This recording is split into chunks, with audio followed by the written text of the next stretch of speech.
السلام عليكم ورحمة الله وبركاته. مركز السود وهذا أصحابته كل السود وهذا 10 كين لباتنات يكورس كين امتحانها كويك بوك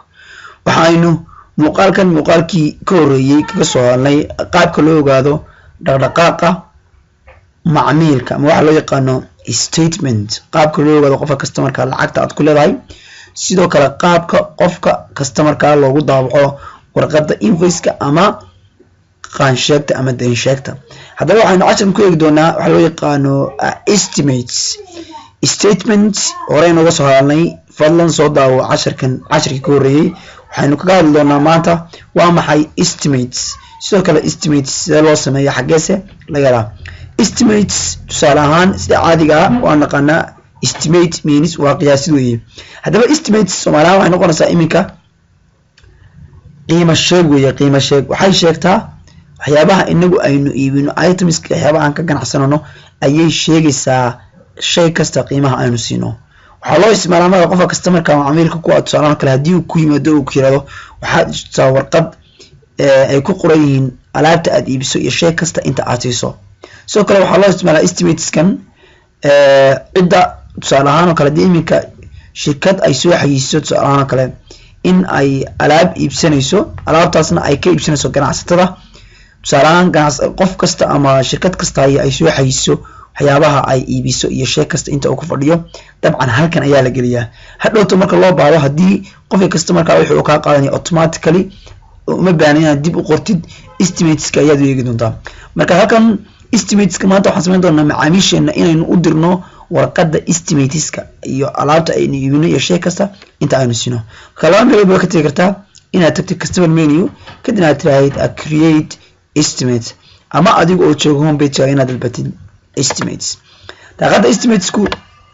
sidan ayay kugu soo baxaysaa waa estimate halkan waxaan ka dooranaa customer-ka aynu u qori doono warqadan qiimo sheegta ah halkan ayaan ka dalbanaynaa magaciisa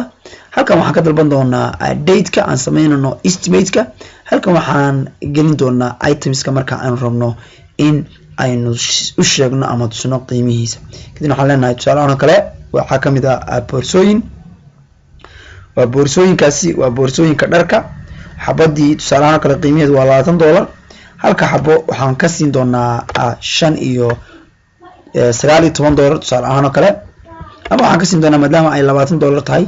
$18 iyo bar ayaan ka siin doonaa si qofka customer-ka aad tusaale ahaan kale ugu qanco adigoo mar walba eegaya shaygan waxa loo yaqaano lafii uu ku fadhiyay waxaan kaloo u sheegi doonaa ama aynu tusi doonaa waxa aynu siino waxa loo yaqaano aqalimaanta waa $3 halkii xabo waxaan ka siin doonaa waxa loo yaqaano $2 iyo badh inta marka aad soo dhameystirtid halka waxa gelin kartaa waxa loo yaqaano message custom message fariin aad u reebi kartid thank you for your business waa kuwa template ah oo ku jira system-ka ana waad ku mahadsantahay tusaalahan kale ganacsigaaga ama Soomaaliya ugu qoranaa waxaan leenahay waxaan tusaalahan kale leenahay rajayn filanaa inaad ku qanacdo maxay qiimaha alaabta aan iibino kadib waxaan leenahay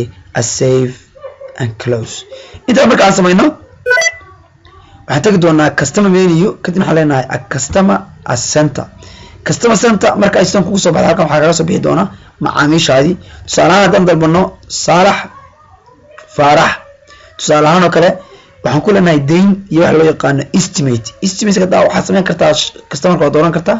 transaction baad tagi kartaa si aad u aragto waxyaabaha dhex maray tusaalahan kale invoice baad eegi kartaa tusaalahan kale deymaha aad ku leedahay estimates baad eegi kartaa tusaalahan kale marka estimates-ki aad sameeysid waxaad sameyn kartaa 2 jeer ayaad riixaysaa kadibna halkan ayay soo galaysaa tusaalahan kale estimates-ki aad sameysay qofka customer-ka ah bartan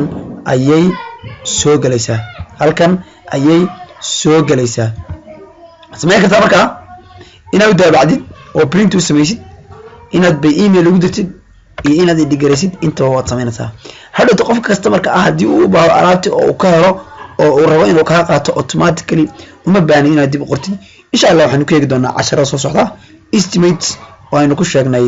warqadda qiimo sheegta ee sheegta waxyaabaha aad ka ganacsanayso shay kasta iyo inta uu ku fadhiyo intaynu muuqaalku xukumi doono anigu macaan ismaan guriyo assalamu alaykum wa rahmatullahi ta'ala